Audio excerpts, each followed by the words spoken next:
Madame, Monsieur, bonsoir. À la une de cette édition, Emmanuel Macron ressort sa lubie référendaire. Le président entend recourir à une consultation au cours de l'année 2025, mais se garde bien de préciser sur quel sujet. Nous reviendrons ensuite sur la multiplication des agressions ou quand le sentiment de submersion migratoire rencontre le sentiment d'insécurité. Et enfin, une page balkanique avec la Serbie qui connaît une vague d'importantes manifestations populaires contre le président Vučić. Le référendum pour occuper le petit peuple. Le président Macron a fait savoir qu'il aurait bien recours à de telles consultations en 2025. Explication de cette nouvelle en tourloupe. Il faut des soupapes. C'est ainsi que l'entourage présidentiel explique la raison pour laquelle le président entend recourir au référendum. Dans les colonnes du journal La Dépêche, mardi, une annonce qui suit une autre, similaire, faite lors de ses vœux du 31 décembre. Mais un référendum, pour faire quoi ? Le président se garde bien de faire fuiter les sujets sur lesquels il serait tenté d'interroger les Français. Le président du Rassemblement national, Jordan Bardella, a pris la balle au bond et réclamé un vote sur l'immigration.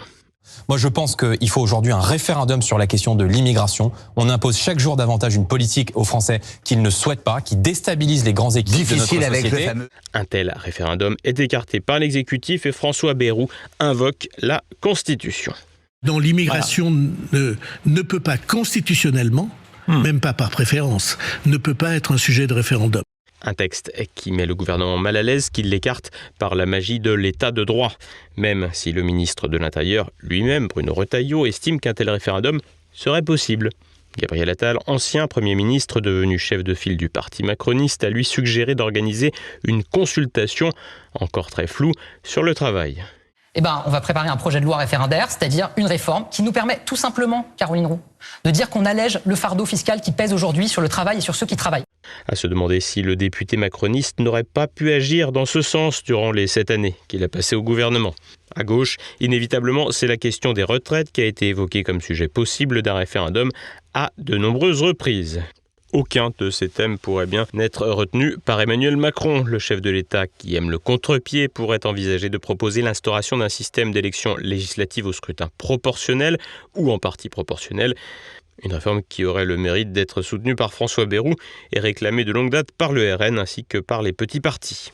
La question de l'euthanasie pourrait aussi être portée dans les urnes, ce qui permettrait au président d'avoir sa grande loi sociétale et de satisfaire la clientèle à tablier, tout en permettant à François Bayrou et aux membres du gouvernement qui sont contre, comme Bruno Retailleau, de s'en laver les mains. Des sujets plus anecdotiques pourraient être envisagés comme l'interdiction des écrans et ou des réseaux sociaux aux enfants. Évoqué dans les bruits de couloir de l'Élysée, un tel sujet aurait le mérite de ne froisser personne, mais semble tout de même un peu léger pour intégrer un référendum. Il pourrait également être l'occasion d'une abstention massive. Le président Macron pourrait bien une nouvelle fois surprendre son monde en proposant quelque chose de tout à fait inattendu. La forme et le moment qui sera choisi par le président pour sa consultation référendaire seront à regarder de près.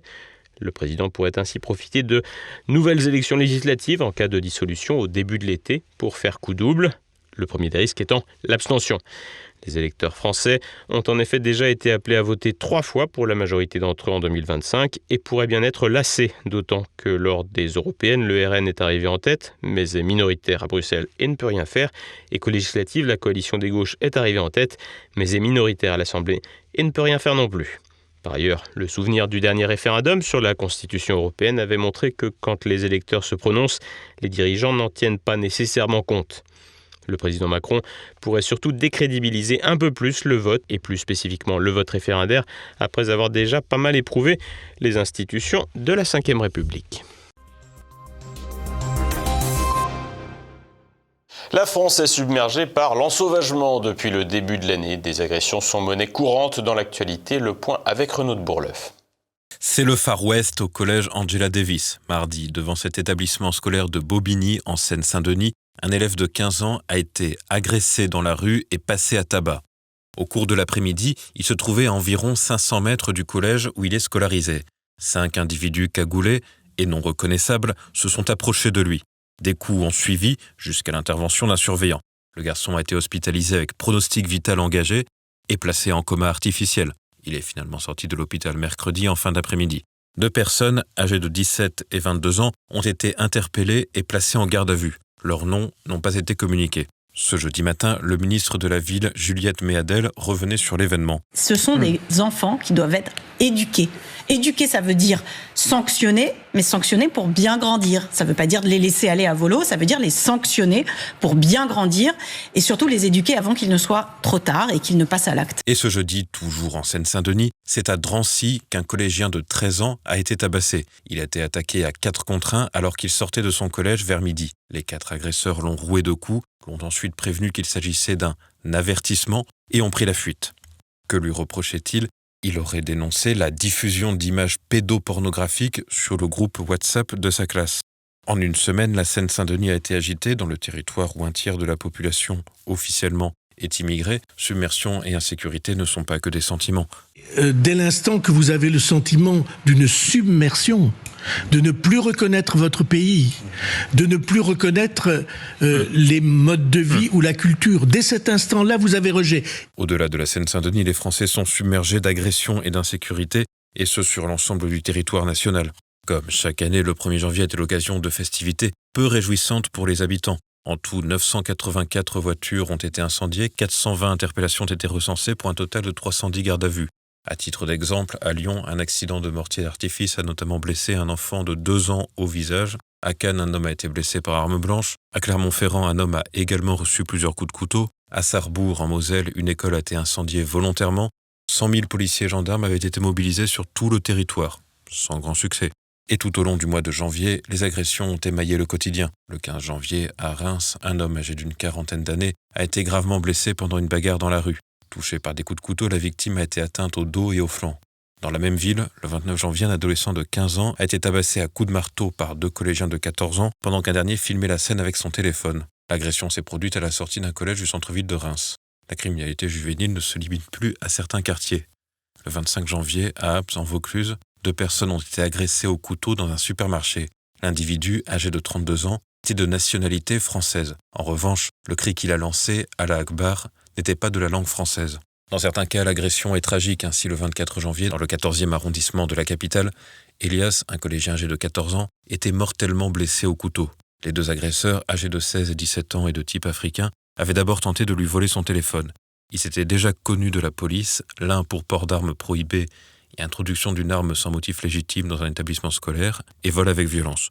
L'autre, pour violence en réunion, vol avec violence sur mineurs vulnérables et vol avec extorsion. Ils devaient être jugés dans les mois à venir pour des faits commis en octobre, mais se trouvaient dans la nature et étaient libres de récidiver avant même leur jugement. La submersion et l'insécurité rencontrent ainsi un système policier et judiciaire défaillant pour le cauchemar des Français. Manifestation d'ampleur en Serbie. Depuis 3 mois, le président Aleksandar Vučić doit faire face à des vagues de contestation. Les explications de Nicolas de Lamberterie. Tout est parti d'un événement dramatique. Le 1er novembre dernier, le auvent de la gare de Novi Sad, 2e ville de Serbie, s'est effondré, faisant 14 morts et plusieurs blessés graves. Rapidement, la colère estudiantine et populaire se tourne vers le pouvoir politique, étant donné que la gare avait été fraîchement rénovée et inaugurée par le président serbe en personne, Aleksandar Vučić, dans le cadre de la construction par les Chinois de la ligne de train à grande vitesse qui reliera Belgrade à Budapest. Outre la demande de la mise à la connaissance du public de l'ensemble des documents relatifs à la rénovation de la gare, la protestation s'oriente également dans le sens d'une dénonciation de la corruption, la rénovation ratée de la gare de Novi Sad en constituant, selon les manifestants, un symbole. Progressivement, au fil des semaines, ces manifestations cristallisent un grand nombre de frustrations de la société serbe et les étudiants sont progressivement rejoints par les enseignants, les agriculteurs ou encore les opposants à des projets miniers conduits par des entreprises étrangères en Serbie. Globalement, la société serbe, descendue à 7 millions d'habitants, frappée d'un déclin démographique aggravé par l'émigration massive, ne s'est jamais réellement remis des guerres de Yougoslavie et de la destruction de son appareil productif.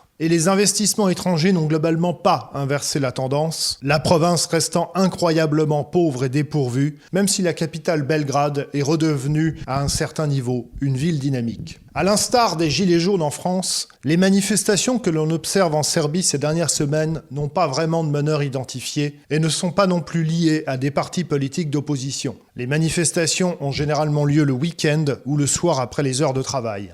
Si parfois ces rassemblements ont abouti à quelques blocages ici ou là, globalement, on ne peut pas dire que le pays est réellement coincé ou à l'arrêt. Tout en tâchant de se montrer ouvert au dialogue, le pouvoir serbe a également dénoncé de possibles ingérences étrangères, expulsant même 14 activistes étrangers il y a 2 semaines. Difficile toutefois de comparer les événements de Serbie aux vagues de manifestations qui ont par exemple secoué la Géorgie ces dernières semaines, lorsque la partie pro-UE de l'opinion publique géorgienne a manifesté contre le résultat des élections. Dans ces images tournées samedi dernier à Mladenovac, on peut notamment voir des drapeaux serbes, mais aussi des représentations du Christ et même des drapeaux russes. On ne voit pas de drapeau de l'Union européenne ou autres comme lors des événements de Tbilissi ou de l'Euromaïdan ukrainien il y a une décennie. Pour le moment, les diverses concessions du pouvoir à Belgrade n'ont pas réussi à éteindre la contestation, pas même la démission du chef du gouvernement Miloš Vučević. Mais même si à la marge on peut soupçonner des implications étrangères dans les événements actuels en Serbie, force est de constater que pour le moment, les grands acteurs internationaux sont plutôt silencieux ou sur la réserve par rapport à ce qui se passe en Serbie, y compris l'Union européenne, pourtant souvent prompte à réagir sur tout et n'importe quoi. En effet, même s'il est souvent présenté à tort comme pro-russe, le président Aleksandar Vučić a mené sur la scène internationale une politique d'équilibre entre les différents blocs. Il a effectué de nombreuses concessions sur la question du Kosovo afin de garder ses bonnes relations avec Bruxelles, qui sont vitales pour les Serbes qui sont nombreux à travailler dans l'espace européen. Ces concessions au Kosovo lui sont d'ailleurs amèrement reprochées par les nationalistes. En clair, à défaut d'adorer Vučić, Bruxelles s'accommode bien de sa présence au pouvoir à Belgrade. Il en va de même pour Moscou, étant donné que Vučić s'est toujours opposé à la prise de sanctions contre la Russie, même s'il se montre prudent et garde un minimum de distance. Mais du point de vue russe, le fait que ce pays européen ne soit pas hostile à la Russie constitue déjà un motif de satisfaction. Les distances avec Pékin sont en revanche beaucoup moins grandes, la Chine investissant massivement en Serbie, notamment dans les infrastructures, aussi bien ferroviaires que routières. En clair, personne à l'extérieur parmi les grandes puissances ne semble avoir intérêt à renverser Aleksandar Vučić. Restera donc à voir si les manifestants auront raison de son pouvoir, ou s'ils finiront par s'épuiser et baisser pavillon. Et passons à présent à l'actualité en bref en France. Bayrou fait la chasse aux travailleurs indépendants. Le projet de loi de finances du budget 2025 abaisse le seuil de franchise de TVA de 37 500 à 25 000 euros de chiffre d'affaires annuel. Pour une micro-entreprise, plus couramment pour ceux que l'on nomme les auto-entrepreneurs, cette décision revient concrètement à faire passer un travailleur indépendant bénéficiant d'une rémunération de 2 000 euros net à 1 600 euros. La mesure affecterait environ 200 000 petites entreprises et a suscité de vives réactions parmi les oppositions. Alors que les charges vont déjà augmenter de 21,1% à 26,1% en 2 ans pour les micro-entreprises, le gouvernement risque d'ouvrir la voie à une multiplication des fraudes. La Société Générale ne connaît plus la crise. Jeudi, le groupe bancaire a annoncé un résultat net supérieur aux attentes au dernier trimestre. Sur l'année, ses bénéfices ont progressé de 69%, de quoi lui permettre d'annoncer un programme de redistribution de 1,7 milliard d'euros pour ses actionnaires.